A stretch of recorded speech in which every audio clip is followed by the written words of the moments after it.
যারা বলেন যে আলেমরা রাজনীতি বোঝে না, তো তাদের জন্য এই ভিডিওটা। মাওলানা সাহেব রাজনীতির কথা বলবে কেন?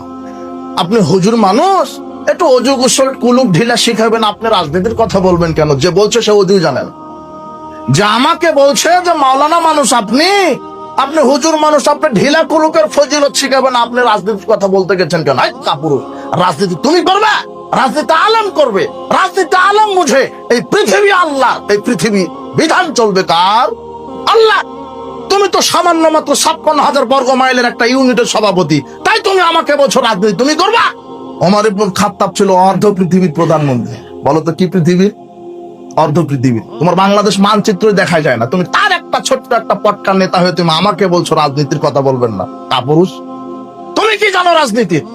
রাজনীতি শেখো ওমর ইবনে খাত্তাবের কাছ থেকে, যিনি বলছেন ফোরাত নদীর তীরে যদি কুকুর না খেয়ে মারা যায়, এর জন্য আল্লাহ আমাকে কি করবেন? ধরবেন। তার কাছ থেকে রাজনীতি শেখো। রাজনীতি শেখো ওমরের কাছ থেকে, যিনি আটার বস্তা কাঁধে নিয়ে ভিক্ষুকের বাড়িতে, ফকির মিসকিনের বাড়িতে আটার বস্তা পৌঁছে দেয়, আর তুমি সেই তেল আটার বস্তা চুরি করো। তুমি আমার রাজনীতিবিদ মানে? তোমাকে আমি ঘৃণা করি। তুমি দুর্নীতিবাজ, তুমি গদ্দা, তুমি চাঁদাবাজ, তুমি চেটা, তুমি বাটপার, তুমি জাতির সামনে প্রতারণা দিচ্ছ। তোমাকে আল্লাহ হেদায়েত দান করো।